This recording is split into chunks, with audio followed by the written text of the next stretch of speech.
Okay.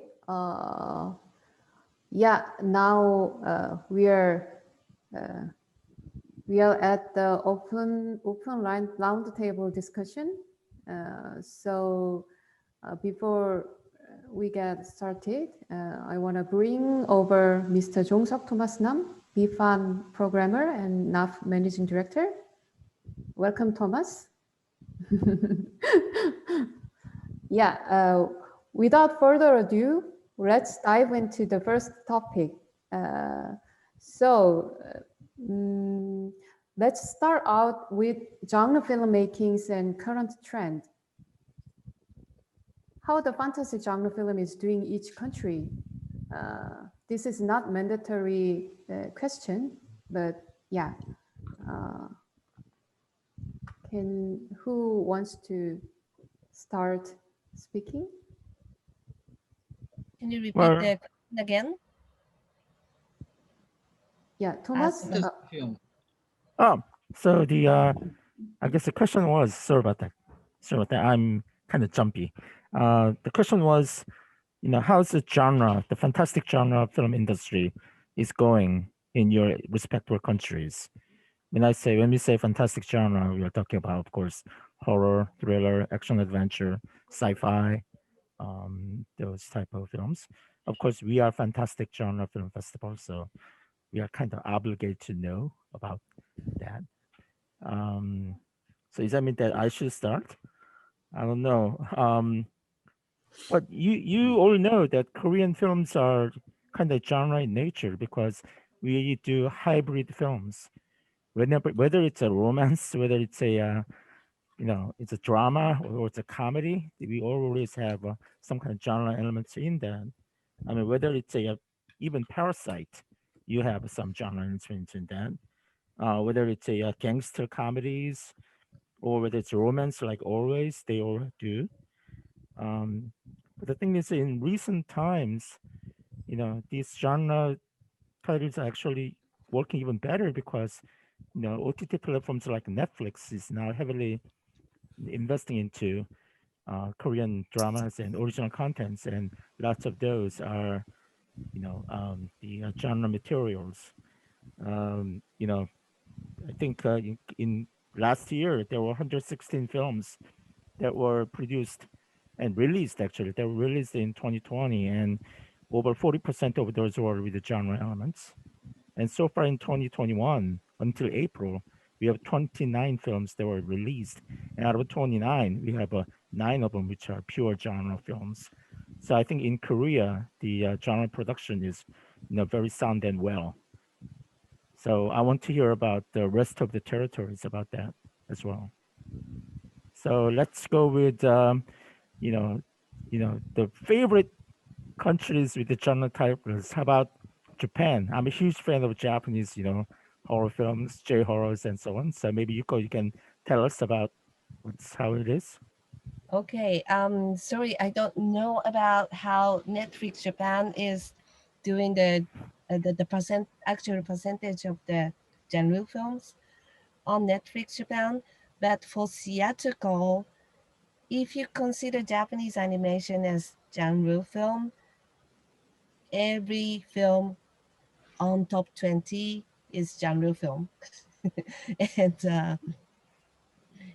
like Demon Slayers, Evangelion, and Parasite was the number three in 2020.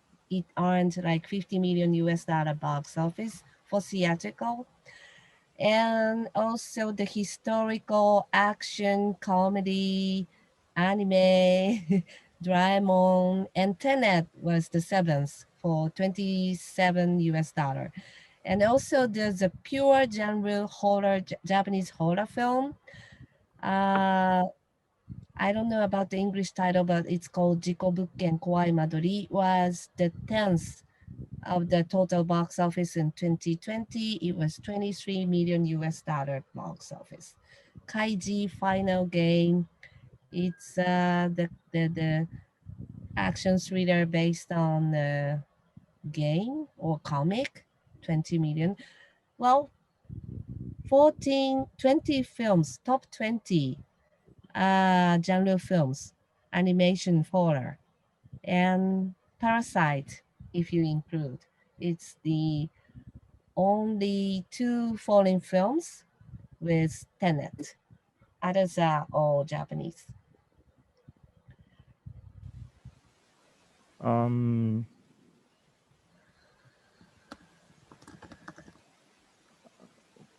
how I know that China could be difficult, but sci-fi films are very popular in China, right? Yeah, but my point is, a sci-fi film. We just have one sci-fi film, is that Wandering Earth. I mentioned in the PowerPoint. So that's why I think that's why our government want to have the promotion of sci-fi films. But in China, it's so different with other countries. First, the market is really big, and everything it could turn to something. If you consider so many audience and so many screen numbers.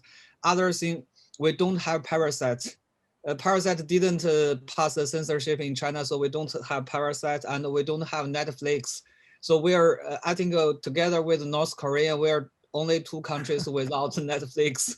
So the problem you just discussed is not a problem in China. So our problem may be I think the main thing is the censorship. So technically speaking, we don't have a horror film because you can't have something like a ghost, a monster. Everything should be like understandable. So so you have to find a explanation for why there's something so terrible, so horrible. So maybe we could say a kind of thriller. And we have the censorship, so we don't have the rating system. So technically speaking, everything in China should be general, should be G. So it's a terrible. It's cause a lot of problems. So they turned out to be the film genre in China will be the most popular genre will be comedy. So everything will mix up with comedy. So propaganda film with comedy, it could got for example the second place in 2020. It's a 5 short film joined together as distributed as a feature film. Is My People, My Country. So it's a propaganda, but it's comedy. And we have crime mix comedy. Lots of films going like this. And everything, there's something of comedy. And this year in 2021, there's a new film got like 5 billion Chinese yuan. It's VP, it's a melodrama, but it's comedy. So so I think the most important thing is the censorship, and the censorship will continue, and I think it will last long time than the COVID, than the pandemic. So everything, if you consider China, so you should consider our censorship, our audience, and I don't know what to say. We don't have Netflix, so it's different. Well, it doesn't have to be Netflix. I mean, since for example, Indonesia has always been like powerhouse for fantastic genre films, horror films. I mean, Yes, for example, your Impedicore was this year's Oscar submission from Indonesia, right? So maybe you Sure. can tell us how it is. Okay. Well, in Indonesia, we like every other country, we are always facing an uphill battle against Hollywood dominance. And in terms of that, there are basically only 3 types of movies that Indonesians make that can stand a chance against Hollywood: drama, comedy, and horror. Horror. There's always these 3 types of movies that you can most easily instill a local flavor that can make it unique and have it competitive against Hollywood competition. Horror has always been a staple of Indonesian box office, and it goes back from the 70s, 80s, and up till now. Every year in the top 10 movies of Indonesian, there's always a horror film. And you're right, Impetigore was one of the biggest ones in 2019. And in 2020, it was no different. Like I mentioned in my earlier statement, two horror movies opened very nicely in 2020. They have guaranteed sequels, basically. And the most anticipated titles for 2000, or the delayed 2020 slate, was some horror titles, especially there is the sequel of supposedly the sequel of Satan's Slaves, if you know, by Joko Anwar. That's the highest selling horror movie in Indonesia. The sequel is supposed to be coming out in 2020, but I don't know whether it's coming out in 2021 or not. But people keep asking, and people are very eager to accept that. So yes, horror will always be a staple in Indonesian cinema and a very big part of Indonesian box office. And it's true for Thailand as well, isn't it? I mean, traditionally, you have a great Thai horror films. And so how is the genre film industry in Thailand? Yes. I think it's not so great. I mean, in the past few years, because I think the things that dominating all our box office are Hollywood films, and for local films, they are comedy films. So, for example, like in 2019, the top box office title in Thailand is Tutsi and the Fate, which is a slapstick comedy with gay characters. In 2020, it's Shriem Fighting Angel, which is also a comedy. So I think there are smaller and a smaller space for genre film in Thai cinemas. And for example, like this year in 2021, there's a big news that GDH, they made one genre film called Ghost Lab. The film was expected to release last year, but then they postponed. And finally, GDH decided to sell the film to Netflix. So the film will premiere in Netflix in May worldwide. It will not be screened in any cinemas in the world. So that's one of the example. And another example is the title from CJ Major, which is a subsidiary of CJ Entertainment. And they have title to be released this year, which is supposed to be their last effort for Thai market, which is called Crack. That's another genre title, which I think it will be tough for the film, especially at the moment when the cinemas or many people think that they feel that they are already too stressful. So for them, I mean, they want to watch comedy, and that's a problem. Even though there are some horror films made, but they are not successful. Well, liking a comedy is not necessarily a problem. I think they're for a different genre. It's kind of difficult to hear about the current film industry situations. So completely understandable. Boy, how about Philippine in general? Because we were very happy to have B.I.G Red's a couple of titles at our Yes. festival. So how's the genre film industry in Philippines at the moment? Traditionally, before the pandemic, genre films in the Philippines were really hits. No, they were hit makers. No, especially independent producers also come up with fantasy films, horror films, genre films, and all. And the major filmmakers like Regal Films, Viva Films, and Star Cinema, uh, they tried to come up, or they tried to come up with genre films that would really lure the market. No, but with the advent of the pandemic, we had the Black Z, of course, which is really the Paramount genre film exhibited in 2020, which made money for Star Cinema, and of course, it was it all started in the Butchern International Fantastic Film Festival it project, no? When Michael Red presented the film to BIFAN, it won awards, and it was produced in the Philippines by Star Cinema, and it made money uh, in um, in the first quarter of 2020. It came second, but it came second to of vodka, beers, and regrets by the films, which is rom-com. No? Rom-com. Still, rom-com dominates the market.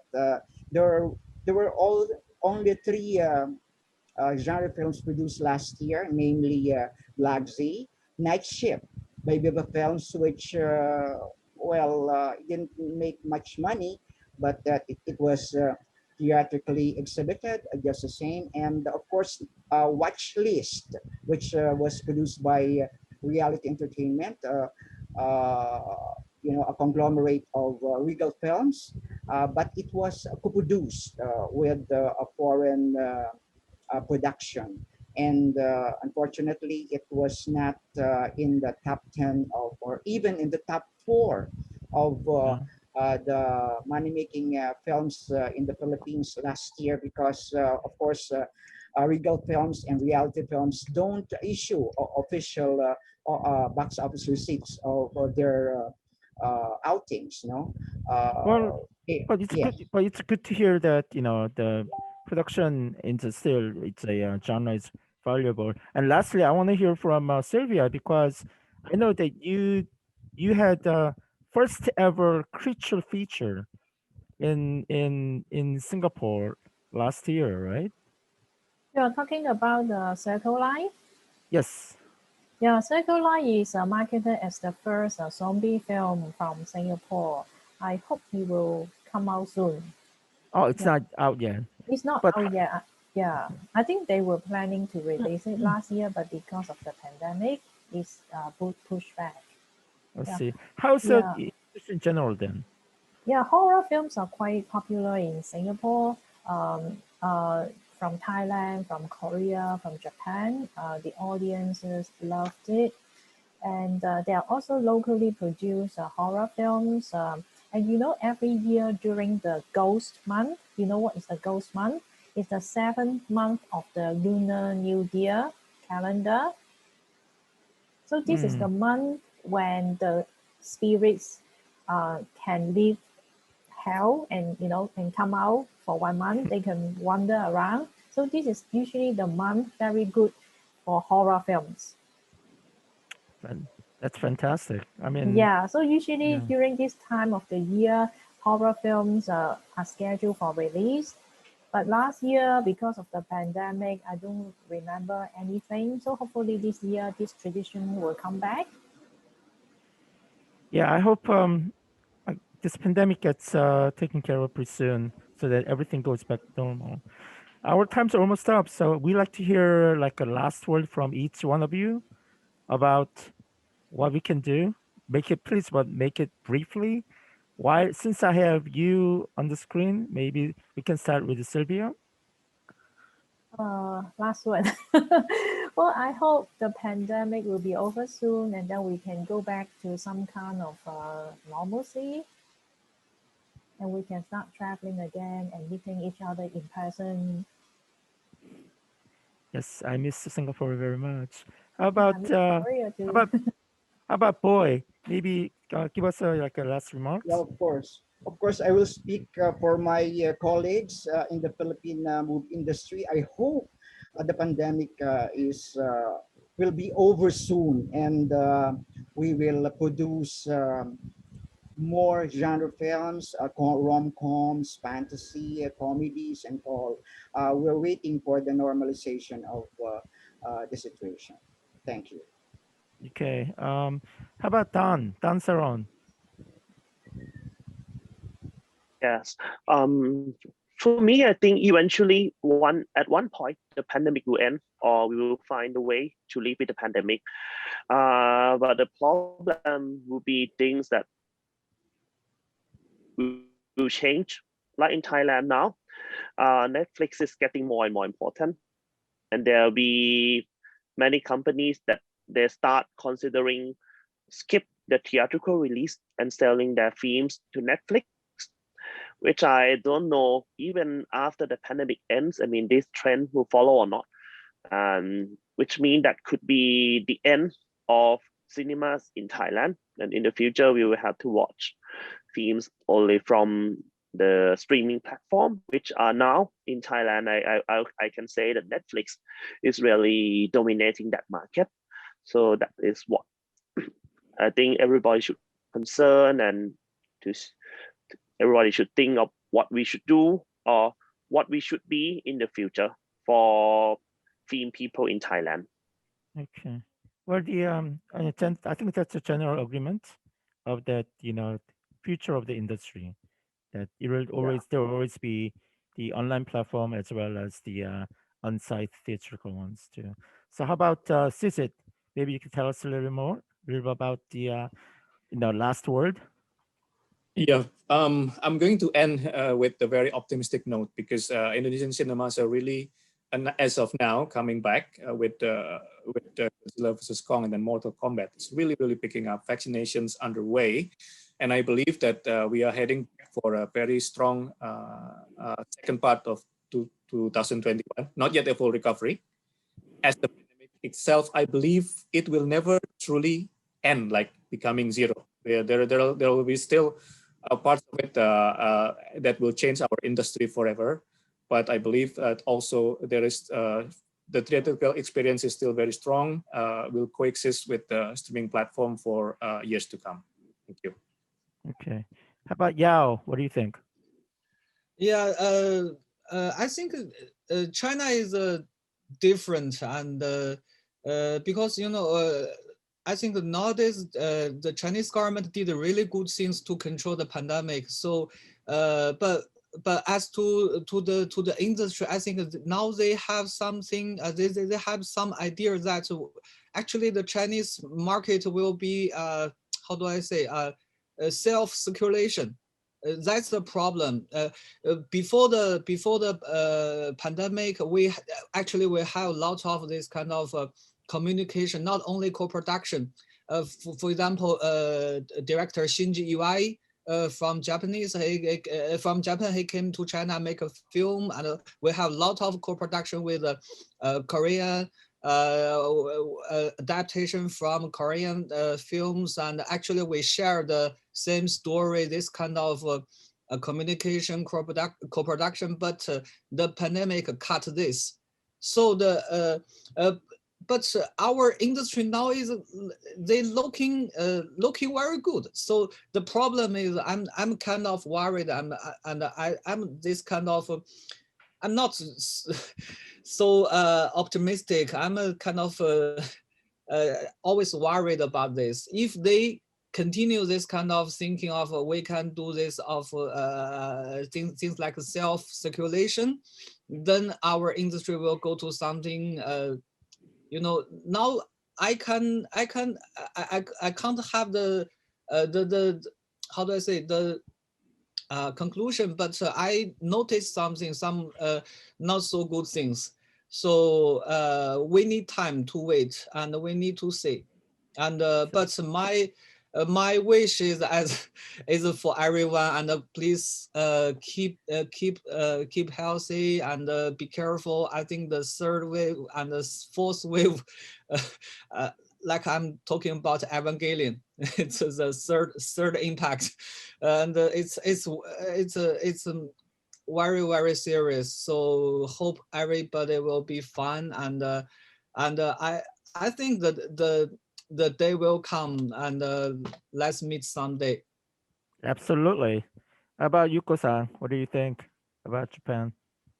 Yeah, I also have to end with an optimistic estimation, because even during the pandemic, Japanese number of the box office and admission decreased like half, but it's not like people are not going to the movie theater, because government said 50% has to be open distance. So you can say it's full house even during the pandemic. So appetite for the movie theater is not dying and is not going to die. Japanese filmmakers are making films as well. I forgot to mention about the to you, Thomas. Ju-on, Netflix Japan made the original episodic series of Ju-on, remake of Oh, Ju-on, and with the same producer. So he mentioned that it was a quite good experience because before uh, the filmmaking of horror, J horror, was a very small, independent, low budget film, which made film looks good. But now they have like a bigger budget and freedom of the horror creative, so they don't have to use the popular actress or anything. So it came back to the original J horror where it should awesome. be. That's what he said. So there's optimistic about because of the movie watchers expanding because of VOD platform as well. People love cinema. They will come back to movie theater if movie theater can give the quite better experience. Well, that's a great positive feedback. So we hope that Yes. everyone will really like that as well. To close up, I would like to ask Mr. Sinchol, what do you see in like the future of Korean cinema? You heard about rest of the territories. How about Korea? Yes, the many of the distinguished film directors in Korea are preparing, developing these science fiction movies. So, because the conventional Korean movie concepts, about that concept, they are very tired of, and audience also have been are tired of that common conventional Korean movie concepts, as you know. So that they are trying to develop, and they are shooting the science fiction movies, big budget science fiction movies like Kim Young-hwa Kim Young-hwa of the Mr. Go, and the Dong-hun Choi. So Tips. I don't know the English titles, but and Kim Young-hwa and Choi Dong-hun and several distinguished filmmakers are shooting or developing their science fiction movies, and many other directors are developing horror movies, especially in this year's Bucheon 25th edition. So we are having a campaign and supporting the horror film directors, horror film development, and the directors strongly. And we called it a Gyeodam project. It is similar to Kaidan in Japanese. So we launched the Gyeodam project, a spooky story project last year. So that, well, we are strongly supporting. Uh, we are supporting to uh, um, um, the, the the nurturing the talents of those people and those talents. So this year is a lot of tons of fresh and interesting subject and plan were subscribed to the Busan Film Festival. So I guess I think you can find the jewels, so, shining diamonds among them. So, and we are trying hard to find something for the future. So I'm expecting mutants. So the mutants, Mutants. yeah, mutants, because it is not a normal situation. It's the movies, genres, movies and technology technologies are mixing up, and they are going to create mutants. I think, I believe. So there are a lot of very strange creations. So we can see. So that, and I expect many things from your countries, Indonesia and Philippines and Japan, and Singapore. So that maybe I'm expecting very helpful mutants for humankind.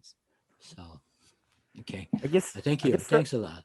Okay. I guess the future is bright then for the film industry. With that, I think we're going to conclude this great session. Thank you so much for everyone for Okay, great. participating. Take it over, Samantha, Mm, for closing. Okay, okay. your kind input at this year Made in Asia roundtable session will be an invaluable tool for the future generations of Asian filmmakers to look back upon. I really appreciate every one of you for taking part in this great talk session, and have a wonderful day. See you in the future. See you in Okay. the future. Thanks a lot. Thank you Stay very safe. much.